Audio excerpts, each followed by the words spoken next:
Maybe it shows I'm an old man and was born at a particular time, but I can't see those words and not hear that chorus repeat, repeat, repeat, repeat through my head. This Bruce Springsteen song from 1980, Everybody Has a Hungry Heart. In the 80s, I was in high school and then college, and AM radio, they would repeat this song again and again, and it has a really addictive hook. If you ever look at the lyrics, however, they're pretty somber. Got a wife and kid in Baltimore, went out for a ride, and I never went back. Like a river that don't know where it's flowing, I took a wrong turn and I just kept going. That's pretty sad. Abandoned his wife and family. Everybody's got a hungry heart. Everybody's got a hungry heart. Lay down your money and you play your part. Everybody's got a hungry heart. I met her in a Kingstown bar. We fell in love. I knew it had to end. We took what we had and we ripped it apart. Now here I am down in Kingstown again. Everybody's got a hungry heart. Everybody needs a place to rest. Everybody wants to have a home. Don't make no difference what nobody says. Ain't nobody like to be alone. The song just epitomizes this hungry heart. Springsteen actually wrote this for the Ramones, but when he wrote it, he liked it so much he decided to keep it to himself. And it became a major hit for him. And the line actually comes from a Tennyson poem entitled Ulysses, which is about Odysseus from that ancient Greek work, the Odyssey. And Tennyson begins his poem after the Odyssey when Odysseus is back at home. And he's done all of that stuff through the Cyclops and the island.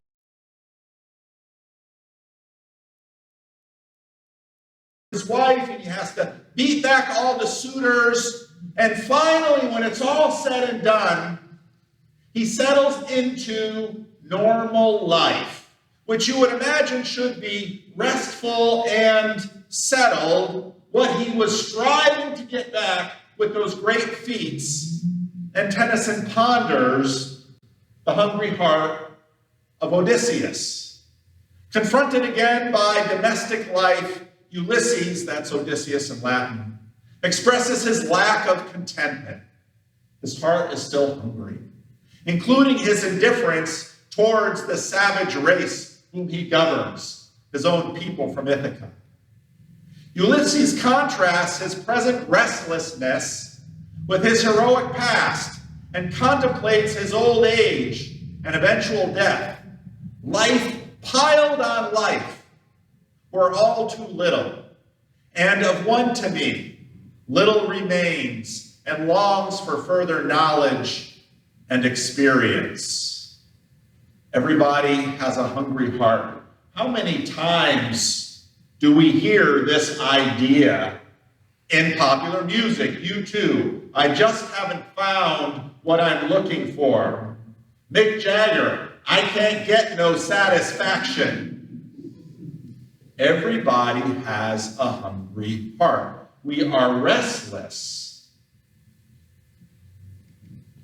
Now, the book of Ecclesiastes says that God has placed eternity in our hearts. And I always ponder that line, because eternity is the kind of thing that can't fit in a finite human heart. You can think of it as sort of an ache. And just watch people. People will come to me and they'll say, Pastor, I've got a problem. And you'll sit down and you'll listen and you'll pray for them. And maybe the prayer will be answered and the problem will be addressed. And it'll be a time of relief. And back the next one. I've got another problem, Pastor. Oh, really? And another, and another, and another. And we just can't find rest. Humanity is endlessly restless. We live in the most broadly secure, comfortable, affluent society the world has ever seen. Yet people are dissatisfied, anxious, and suffering. If you check news feeds today, you will hear that American youth, the most prosperous, secure, blessed population the world has probably ever seen. That doesn't mean life is great for everyone, by no means. But comparatively speaking, if you span history, and what do we hear? They're anxious. They're depressed. Oh, and the irony is that often the wealthier and more privileged their home, the more anxious and depressed they are.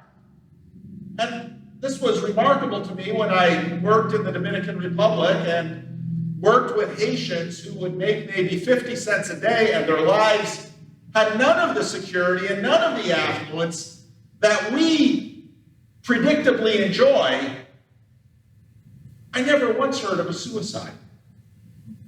Didn't see that much sort of privileged anxiety. They were anxious about very real things.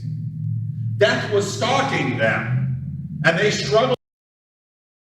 But when death is not stalking us, we're chasing something else, never satisfied for long, even when we catch it. C.S. Lewis puts this well in Mere Christianity.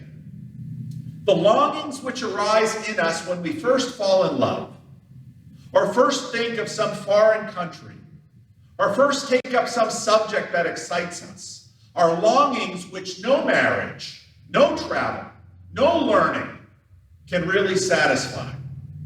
I'm not now speaking of what would be ordinarily called unsuccessful or unsuccessful holidays or learned careers. I am speaking of the best possible ones. There are something we grasp at in that first moment of longing which just fades away into the reality. I think everyone knows what I mean. The wife may be a good wife, and the hotels and scenery may have been excellent, and chemistry may be a very interesting job. But something has evaded us, and we feel it. Everybody has a hungry heart. So we have this quest for a spiritual home. In May, I'm going to be doing a conference with a couple of friends, Jonathan Pajot and John Vervaeke. We'll be doing it in Southern California, and this will be the theme of the conference. And it'll be interesting because people will be approaching it from all different angles. But in many ways, this is the story of the Bible. In Genesis, even in a perfect garden, the hearts of the man and woman were restless, and at the prompting of the serpent, maybe God is holding out on us. Maybe there is more.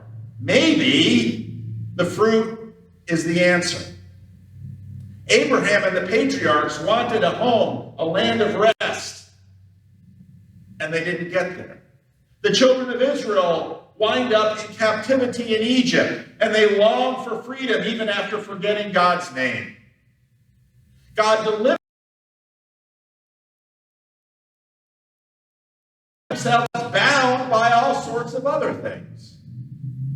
Even Moses, the hero of the story, who God sees face to face, doesn't get into the promised land. In Joshua and Judges, the people finally, the next generation in fact, finally arrive at the promised land. And guess what? They're not satisfied. They don't finish the task of conquest. They get in bondage to all sorts of things and nations and people around them. In Samuel, Kings, and Chronicles, God finally raises up David, and Israel seems to achieve part of its promise, but David, after his conquest, of course, one day very famously looks out from his palace and sees his neighbor's wife and wants her and takes her and impregnates her and then covers it up with the murder of his most loyal servant, her husband. And God said, all that I gave you, wives, concubines, riches, conquest, all the success in the world wasn't enough. you needed to take your neighbor's wife and kill your friend to cover it up. Everybody has a hungry heart. This is our condition. Even as a man after God's own heart, he is a flawed king, a flawed father, disqualified from building God's house of rest. And then the prophets come, and Israel is taken into exile, and they long for the promised land, but just a remnant goes back, and they resettle, but it never meets expectations. And when we get to the Gospels, there's Israel in the promised land still. Now they had been subjugated by the Persians, by the Greeks, and then the Romans are there, and they're fighting with each other. The dream of a land of rest has still eluded them. On Good Friday, we talked about the apocalypse of Israel's hidden king. Palm Sunday, he's welcomed into Jerusalem. Hosanna, son of David. Good Friday, crucify him, crucify him. He saved others. He cannot save himself. Jesus raised expectations that Israel's God might now finally finish the job, but Jesus seemed difficult to understand. He had so much promise. There was mercy and strength, there was power and kindness, but he just didn't follow the script. He certainly got the attention of tens of thousands of people. Why didn't he train them? Why didn't he arm them? Why wasn't he a deliverer like David who could wield the sword and kick out the Romans like David kicked out the Philistines? Jesus just didn't seem to have the right idea.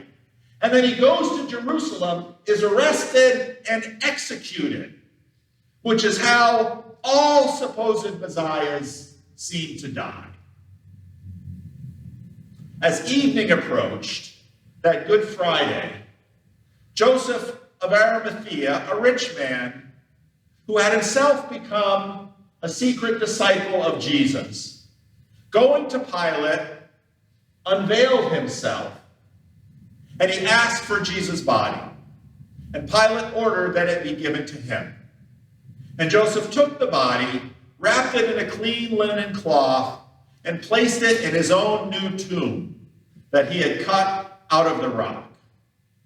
He rolled a big stone in front of the entrance to the tomb and went away. Mary Magdalene and the other Mary were sitting there opposite the tomb. The next day, the one after the preparation day, the chief priests and the Pharisees went to Pilate. "Sir," they said, "we remember that while he was still alive, that deceiver said, 'After 3 days I will rise again.' So give the order for the tomb to be made secure until the 3rd day. Otherwise his disciples may come and steal the body and tell people that he had been raised from the dead." One deceit. Would that really be a win for them? His last deception will be worse than the first. "Take the guard," Pilate answered. "Go make the tomb as secure as you know how." So he went and made the tomb secure by putting a seal on the stone and posting the guard. After the Sabbath, at dawn on the 1st day of the week, Mary Magdalene and the other Mary went to look at the tomb. There was a violent earthquake, for an angel of the Lord came down from heaven. Now, if you remember Good Friday, there's a lot of directionality in the apocalypse. There was darkness in the sky. The curtain of the temple is ripped not from bottom to top, but from top to bottom.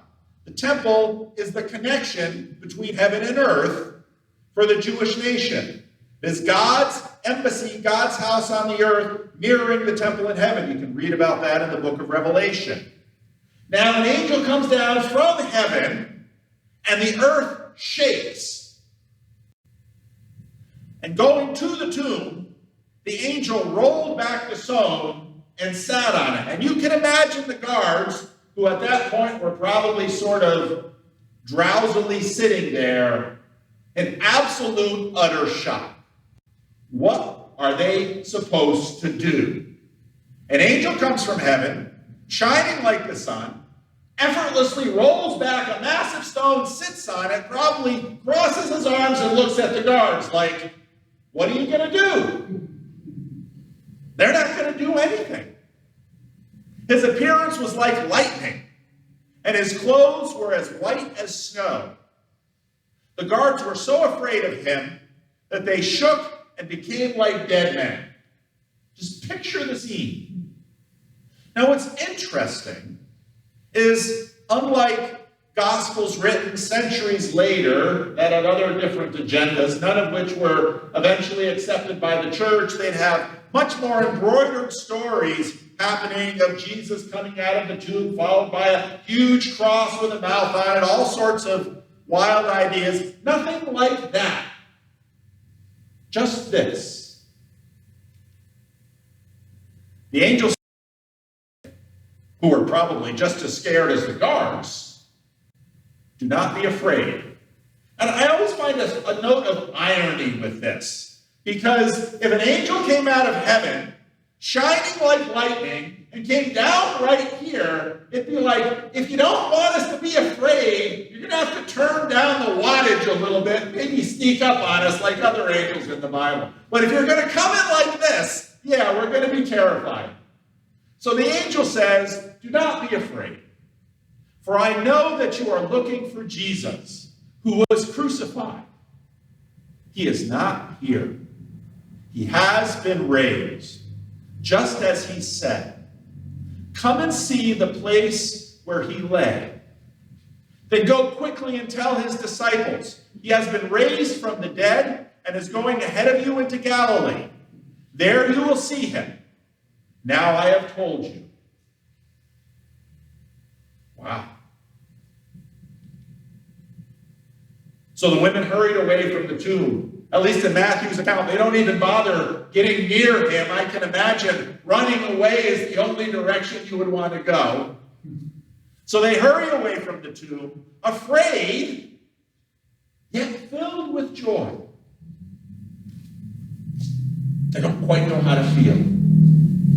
Suddenly, Jesus met them. Greetings, he said to them.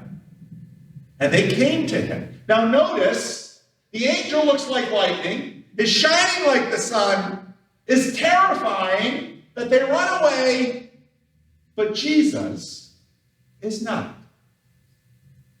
And he welcomes them. And they came to him and clasped his feet and worshiped him. Then Jesus said to them, do not be afraid. The angel said to them, do not be afraid. Jesus says to them, do not be afraid. It's almost always the first word out. Do not be afraid.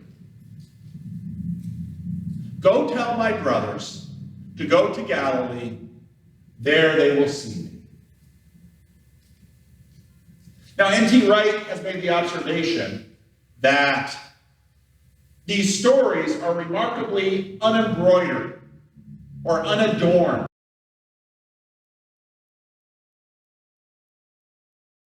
And you'll find some other interesting details, and you can look at Luke and you can look at John, and often we like to sort of put them all out and try to get all the pieces together, but the point of all of these stories is that these are eyewitness accounts, and there's no sort of getting the story straight by putting all of the pieces together.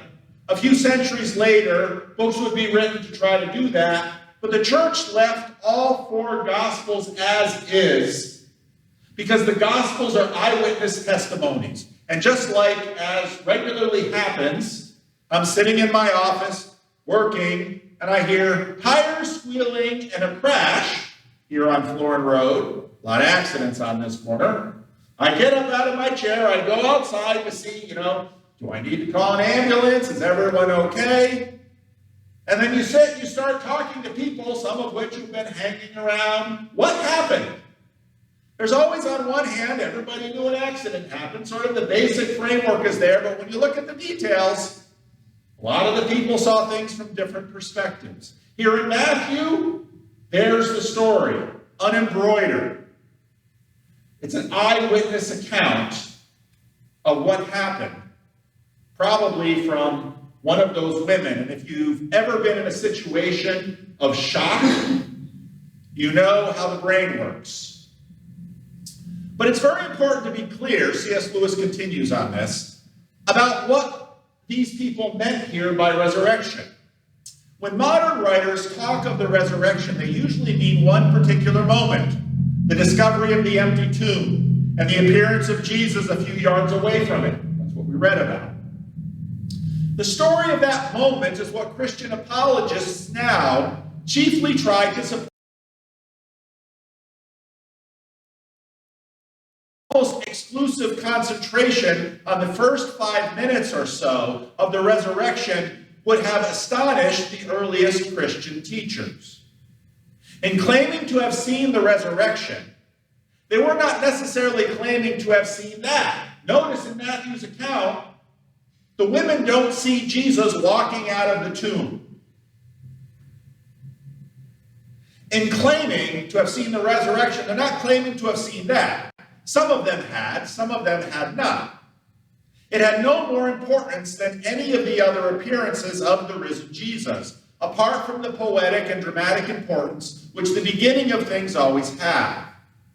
What they were claiming was that they had all, at one time or another, met Jesus during the 6 or 7 weeks that followed his death. In other words, the takeaway of this is Jesus is alive.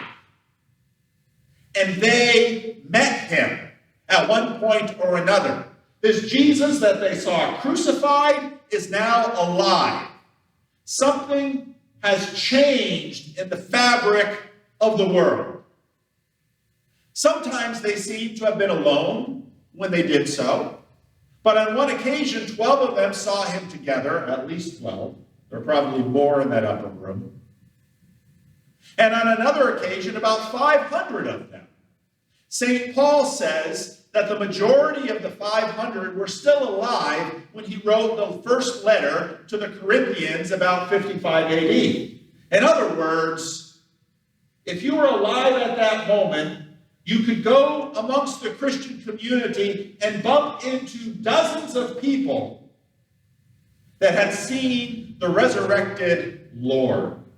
And that reality begins to infiltrate the consciousness of that community, and it spreads something and changes something in the world. Suddenly, our hungry hearts have a little bit more of a direction in terms of our quest for a spiritual home. Now, some people are skeptical about whether or not it happened, and you go to YouTube and find endless debates about it. Others might say, well, strange things happen. What does that have to do with me? I hear that sometimes from people. Everyone still seems, however, to have a hungry heart. And the question is there any answer to humanity's hungry heart? Lewis leans into this when he notes that we were always looking for something in romantic love that even the best lover was not able to satisfy.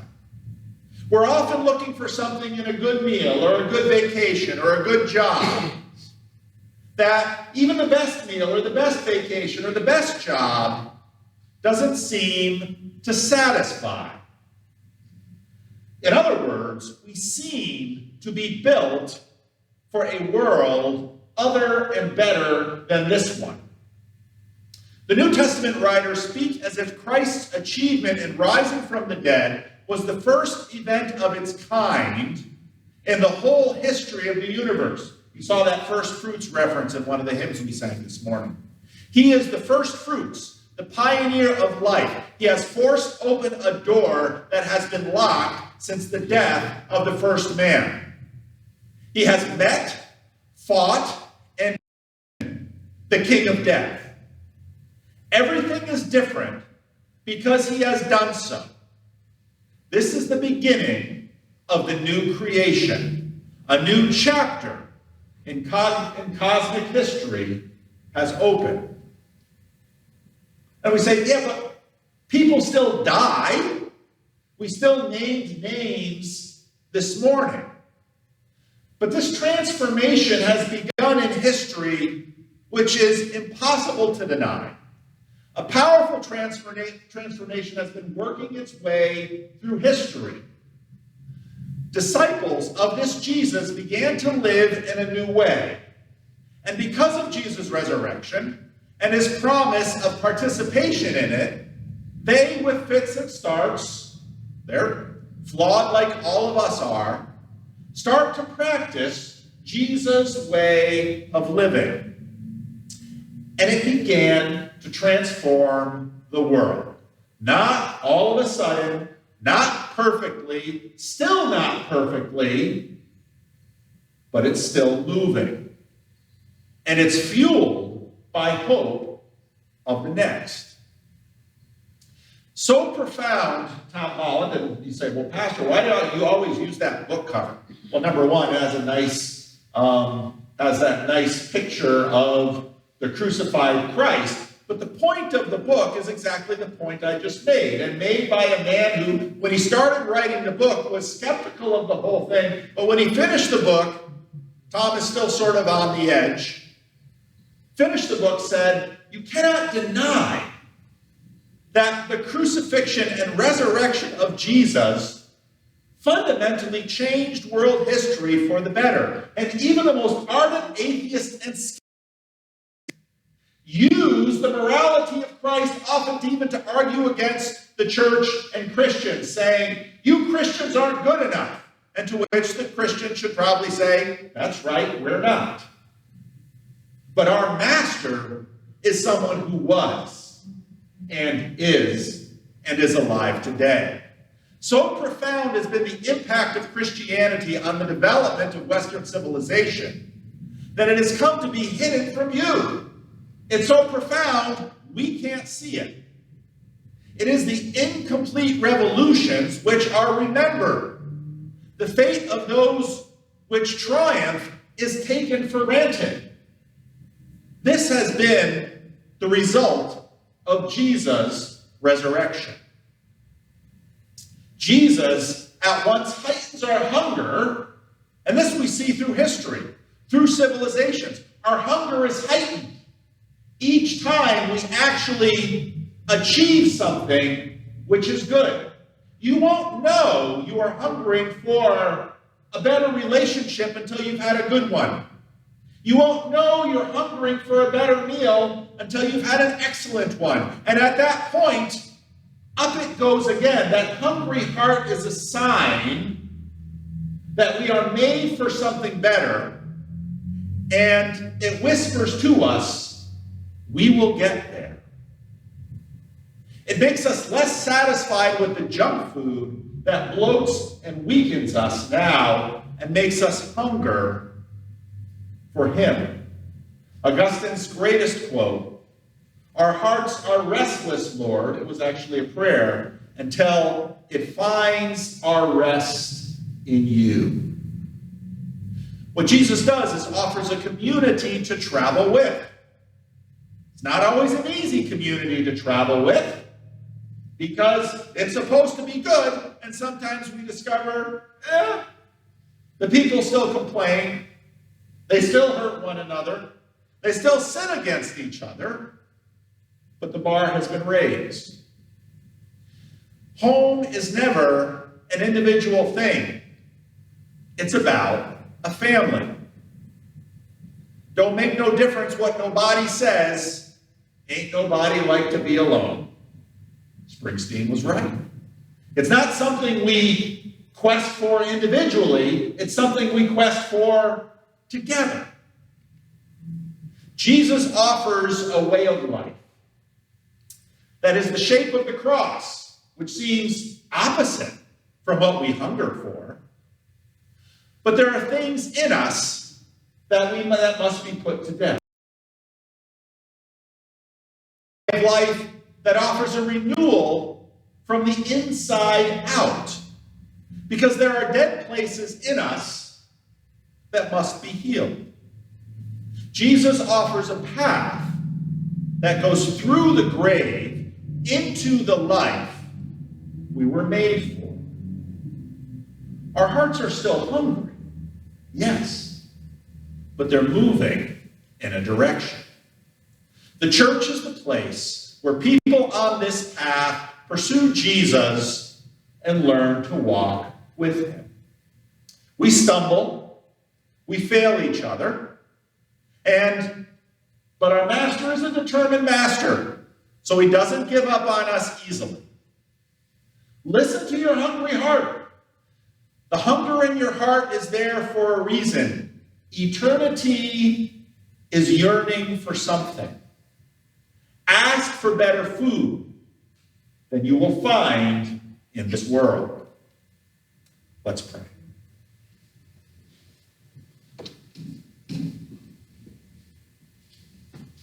Lord, our hearts are restless until they find their rest in you, and we won't actually find that level of rest until the promise of the resurrection is finally completed, until the first fruits have been followed by the rest of the harvest. Lord, and it can be burdensome. And it seems, Lord, that sometimes the older we get, the heavier the cross is that we must bear. But Lord, give us the strength and the inner transformation to understand that our quest for a spiritual home will be satisfied. And that the recurring admonition to not be afraid is here for us as well. May we not turn back, but may we continue to move towards you in the knowledge of your grace and the promise of your Spirit. Hear our prayer. In the name of Jesus, amen.